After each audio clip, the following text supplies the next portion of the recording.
Topic first में सबसे पहले रहेगा इंट्रोडक्शन ऑफ सोयल, यानी सोयल कहते किसे हैं।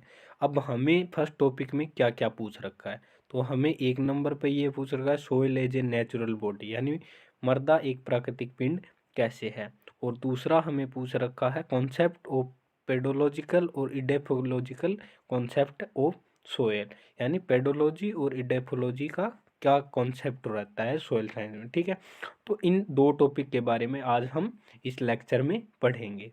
तो जैसे कि अभी हम शुरू करते हैं, तो सबसे पहले हम पढ़ेंगे सोयल साइंस। तो सोयल साइंस में पहले हमें ये पता होना चाहिए कि सोयल या मृदा क्या है, या मृदा किसे कहते हैं। तो सबसे पहले हम इसका मीनिंग देखेंगे, फिर इसकी डेफिनेशन देखेंगे, और एक ये चीज़ कंफर्म करेंगे कि मृदा को प्राकृतिक पिंड या नेचुरल बॉडी क्यों कहते हैं। तो इसके लिए देखिए, सबसे पहले मृदा क्या है। मृदा एक लैटिन वर्ड है जो कि सोलम से बना है, यानी लैटिन वर्ड कौन सा है, सोलम, जिससे क्या बना है, सोयल। तो इसका अर्थ क्या होता है, इसका अर्थ होता है फ्लोर या फर्श। तो फ्लोर या फर्श होता है, यानी ऊपरी परत। तो अब सोयल किसे बोलेंगे, यानी हर किसी को तो सोयल नहीं बोल सकते, तो इसके लिए फिक्स क्राइटेरिया है। यानी सोलम क्या होगा, ए और बी संस्तर, मृदा के ऊपरी संस्तर को क्या कहते हैं, सोलम। तो अब संस्तर के बारे में हम आगे डिस्कस करेंगे क्लासिफिकेशन और सोइल प्रोफाइल में। तो सबसे पहले हमें ये पता होना। दूसरा क्या है, जिन कणों का आकार, यानी जिन मृदा कणों का आकार 2 mm से कम होगा है, तो उन्हें क्या बोलेंगे, हम मृदा बोलेंगे। ठीक है, या सोयल बोलते हैं। तो सोयल क्या है, soil is a natural body. तो वो नेचुरल बॉडी क्यों है, क्योंकि 1 इंच मृदा निर्माण में हमें कितना 800 से 1000 वर्ष का समय लगता है, और वे क्या होती है, एक कंटिन्यू प्रोसेस होती है, यानी ये कंटिन्यूस प्रोसेस होती है, तो जो चलती रहती है। तो जैसे हम श्वसन लेते हैं वैसे ही मृदा का निर्माण होता रहता है। तो इसीलिए इसे क्या बोलते हैं कि नेचुरल बॉडी बोलते हैं, या लिविंग ऑर्गेनिज्म बोलते हैं, क्योंकि जीवित पिंड भी कहा जाता है। तो ये जीवित पिंड क्यों कहा जाता है, क्योंकि इसकी प्रोसेस में हमें ज़्यादा टाइम लगता है, और साथ में प्रोसेस कंटिन्यू चलती रहती है। तो कंटिन्यू चलती रहती के कारण इसे क्या बोलते हैं, लिविंग बॉडी या जीवित पिंड, या नेचुरल बॉडी या प्राकृतिक पिंड भी कहा जाता है। तो ओबियसली इसमें अपन ये सबसे पहले अपन ने ये डिस्कस किया था कि कहते किसे हैं। तो एक बार मैं आपको क्लियर करके दोबारा से समझा देता हूँ।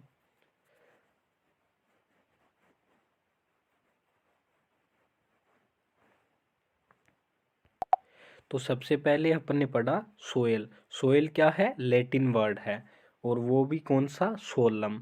और इसका अर्थ होता है ए और बी संस्तर, या 2 mm से छोटे कणों का आकार वाली मृदाएं। ठीक है, तो इसमें अब ए और बी संस्तर में एक नया नियम यह होता है कि इनके बीच का एक संस्तर भी और होता है।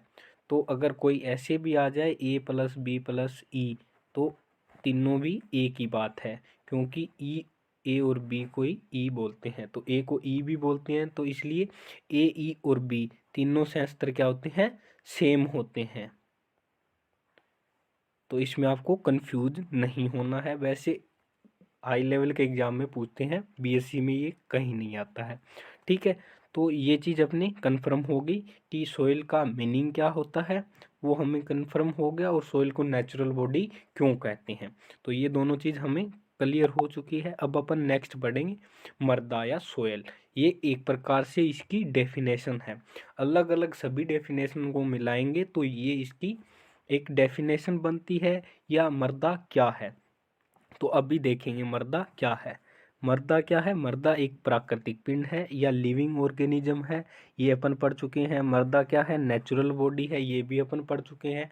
तो अब ये क्या है कि मृदा की संरचना कैसी होती है। तो मृदा की संरचना होती है, वो क्या है, 3D स्ट्रक्चर होती है, यानी त्रिविमीय होती है।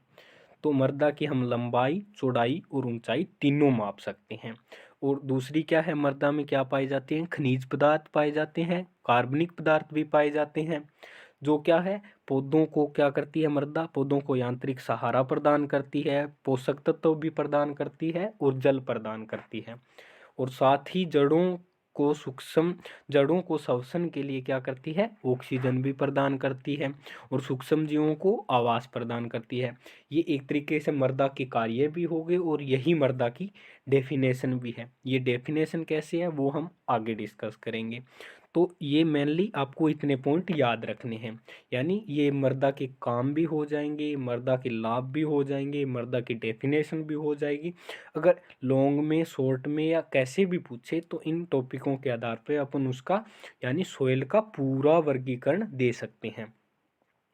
ठीक है, तो अपन ये इसमें क्या है, ये यहाँ तक की मृदा क्या है, सोइल होती है और इसके नीचे के संस्तर मृदा में नहीं आते। तो ये क्या है, ए, बी और सी तीनों संस्तरों को क्या कहते हैं, सोइल कहते हैं कंबाइंड रूप से। और इसमें अगर जंगल हो तो ओ होरिजन भी साथ में काउंट होता है। ठीक है, तो अब सोइल की डेफिनेशन, यानी मृदा वह प्राकृतिक पिंड है जो विच्छेदित एवं अपक्षयित खनिज पदार्थों तथा कार्बनिक पदार्थों के सड़ने से विभिन्न पदार्थों के परिवर्तनशील मिश्रण से प्रोफाइल के रूप में संश्लेषित होती है। क्या कहलाती है, मृदा कहलाती है। या पृथ्वी की एक पतली आवरण के रूप में से मिलने पर पौधों को यांत्रिक सहारा, आंशिक जीविका प्रदान करती है, क्या कहलाती है, मृदा कहलाती है। अब ये डेफिनेशन किसके अकॉर्डिंग है, ये है बकमैन और ब्रेडिंग के अकॉर्डिंग। ठीक है, और वीवी डोकुचेव के अनुसार, इन्हें फादर ऑफ सोयल साइंस भी बोलते हैं, इनके अनुसार है soil is a natural body is divided in profiles. तो अब इसका ये रहेगा। ठीक है, तो अब देखो कि मृदा में खनिज पदार्थ कहाँ से आया, कार्बनिक पदार्थ कहाँ से आए और कैसे इनसे मिलकर मृदा का निर्माण हुआ। तो एक प्रकार से ये शॉर्ट में सोइल फॉर्मेशन है। तो देखिए, सबसे पहले ये अपने पास एक चट्टान थी जो टूटी। तो अब इस चट्टान में क्या था, खनिज पदार्थ था। तो जैसे ही ये टुकड़े टूटे तो अब इस टुकड़े में भी अगर चेक करेंगे तो अपने पास क्या है, खनिज पदार्थ है। तो ये खनिज पदार्थ चट्टानें क्या है, नदी में गई। यहाँ पे मान लो इतना पानी है जिसमें जीव जंतु है। तो अब क्या हुआ, ये पानी के साथ खनिज भी घुले और ये चट्टान भी टकरा कर इसका आकार छोटा होता गया। तो इसमें क्या है, यहाँ पे जीव जंतु भी हुए। तो अब जीव जंतु मरेंगे भी, तो मरेंगे तो इससे क्या बनेगा, यहाँ पे उनका कार्बनिक पदार्थ बनेगा। जैसे इन पादपों की पत्तियां यहाँ गिरी तो फिर इसमें भी कार्बनिक पदार्थ मिला। तो मृदा में एक चीज क्या आ गई, कार्बनिक पदार्थ भी मेनली इसमें आ जाता है। तो मृदा में एक तो खनिज आ गया प्लस कार्बनिक पदार्थ आ गया। और तीसरी चीज क्या बची, अब इनका आकार, जब इनके टूटने से इनका आकार क्या हो जाता है, 2 mm से कम हो जाता है। तो क्या हो बन जाती है, मृदा बन जाती है। ठीक है, तो ऑब्वियसली मृदा में एक तो क्या पाए जाएंगे, कार्बनिक पदार्थ और दूसरा क्या पाया जाएगा, खनिज पदार्थ। तो ये दोनों मृदा के मुख्य कंपोनेंट होते हैं। तो वो कैसे आए ये आपको पता चल लग गया होगा। अब नेक्स्ट अपन पढ़ेंगे इसके अंदर सोयल साइंस। अब सोयल साइंस किसे कहते हैं, यानी अब मृदा अपन समझ चुके हैं भी मृदा क्या होती है। तो अब हम ये देखेंगे कि सोयल साइंस किसे कहते हैं। यानी मृदा विज्ञान, यानी विज्ञान की वह शाखा जिसमें पृथ्वी की सतह के प्राकृतिक संसाधनों यानी रिसोर्सेस का मृदा के साथ अध्ययन किया जाता है, क्या कहलाती है, मृदा विज्ञान कहलाती है। अब मृदा विज्ञान के अंतर्गत हम क्या पढ़ेंगे, मृदा विज्ञान के अंतर्गत हम पढ़ेंगे मृदा की उत्पत्ति, वर्गीकरण, मापन तथा इसका भौगोलिक वर्गीकरण हो गया, और मृदा के भौतिक स्वरूप हो गए, रासायनिक हो गए, जैविक गुण हो गए आदि का अध्ययन करेंगे। साथ में इसके मृदा उर्वरता, फसल उत्पादन व इसके प्रबंधन से संबंधित अध्ययन शामिल होता है। वो किसके अंदर आएगा, सोयल साइंस के अंदर। अब सोयल साइंस को मुख्यतः क्या है, 2 भागों में बांटा गया है। क्योंकि एक साथ अपन इतने बड़े प्रोजेक्ट अध्ययन नहीं कर सकते, तो इसलिए हम इन्हें 2 भागों में बांट देते हैं ताकि अध्ययन करना आसान हो। तो इसके लिए एक तो हम पढ़ेंगे पेडोलॉजी और दूसरा पढ़ेंगे इडेफोलॉजी। तो पेडोलॉजी क्या होती है और इडेफोलॉजी क्या होती है, इसका भी हम जिक्र करेंगे। उससे पहले हमें ये पता होना चाहिए कि पेड़ किसे कहते हैं। ठीक है, तो अब पेड़ का मतलब होता है प्राकृतिक समुच्चय, यानी किसी भी चट्टान का एक टुकड़ा टूटा, ठीक है, वो एक है, तो उसे हम क्या बोलेंगे, पेड़ बोलेंगे। ठीक है, और क्लोड किसे बोलेंगे, कृत्रिम मृदा समुच्चय, यानी कृत्रिम, जैसे अपन ने तोता हल से बुआई की तो अब मान लो तो चलाया खेत में, तो कल्टीवेशन से क्या हुआ, ढेले बने। तो ढेले बने तो ऐसे ऐसे ढेले बने तो बड़े बड़े, तो उन्हें हम क्या बोलेंगे, क्लोड।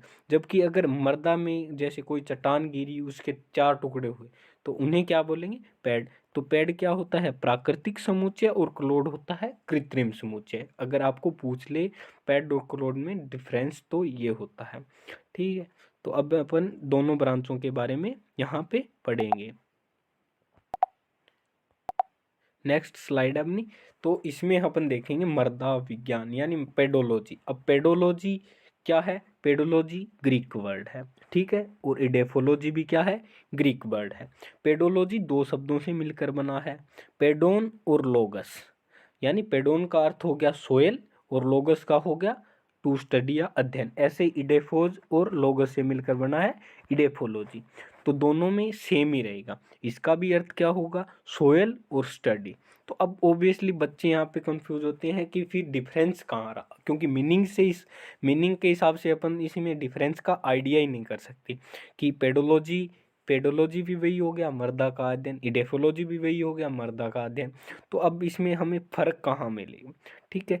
तो इसमें अपन मर्दा का अध्ययन तो करते हैं, बट पेडोलॉजी में तो अपन मर्दा का अध्ययन करेंगे किस हिसाब से कि मर्दा एक क्या है, प्राकृतिक पिंड है। यानी पेडोलॉजी के अनुसार मर्दा क्या है, एक प्राकृतिक पिंड है।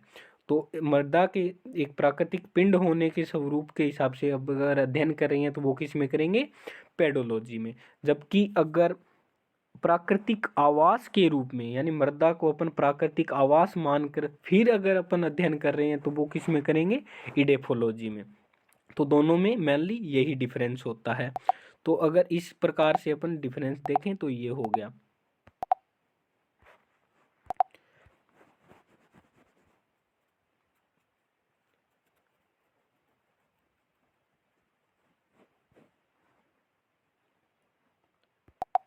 अब देखो कि मेनली एक तो ये क्या हो गया, पेडोलॉजी के अनुसार मर्दा क्या है, प्राकृतिक पिंड है, और इडेफोलॉजी के अनुसार मर्दा क्या है, प्राकृतिक आवास है। ये क्वेश्चन हर बार पूछा जाता है, 1 नंबर में या फिल इन द ब्लैंक में आ जाता है। लगभग खालिस्तान में यही पूछते हैं कि मर्दा एक है, अगर क्या है, मर्दा एक प्राकृतिक पिंड है। अगर सीधा है मर्दा एक क्या है, तो मर्दा क्या है, लिविंग बॉडी है, ठीक है। अगर ऐसे पूछे पेडोलॉजी के अकॉर्डिंग मर्दा क्या है, तो मर्दा क्या है, प्राकृतिक पिंड है।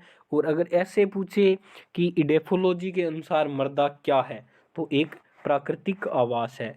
अगर ऐसे सीधा ही क्वेश्चन अगर ऑप्शन में आता है ऐसे कि मर्दा निम्न में से है, अगर वहाँ पे प्राकृतिक पिंड दिया हुआ है, प्राकृतिक आवास भी दिया हुआ है, और लिविंग बॉडी यानी प्राकृतिक पिंड भी, और वो जैसे तीनों दिए हुए हैं ऐसे मान लो आप, तो तीनों दिए हुए हैं तो आपको तीनों में भी सही मानना है, यानी उपरोक्त सभी आएगा।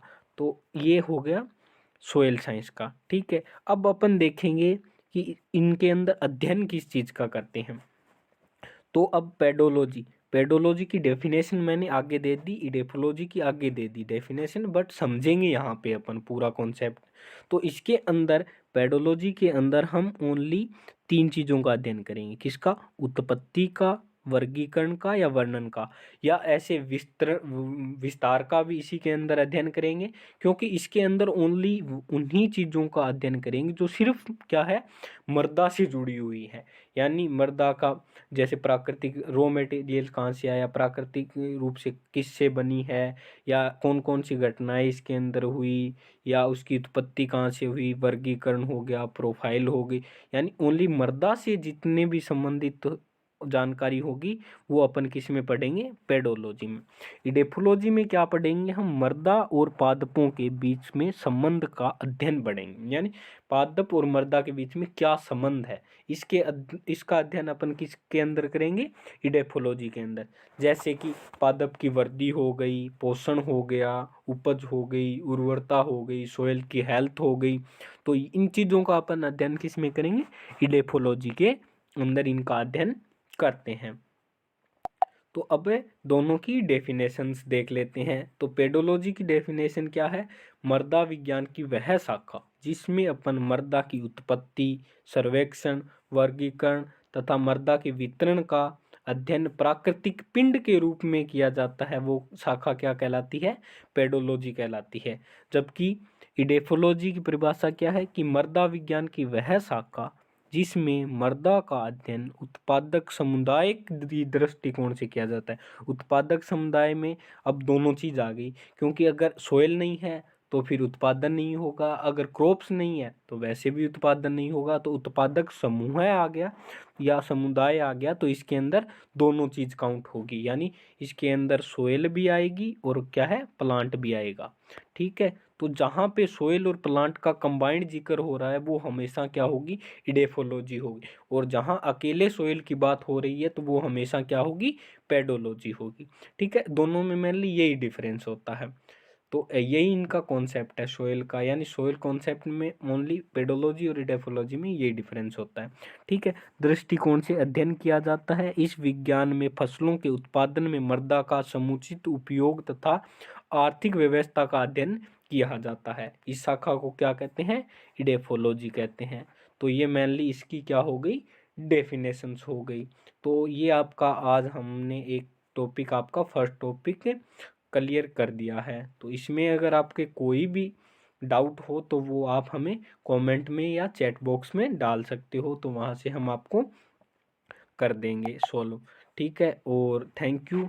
और ये अगर आप अपने इस कोर्स को कंटिन्यू रखना चाहते हैं और ए पे, तो आप ए पे भी जाकर अपना कोर्स बाय कर सकते हैं, या यूट्यूब पे भी आप अपने वीडियो लेक्चर देख सकते हैं।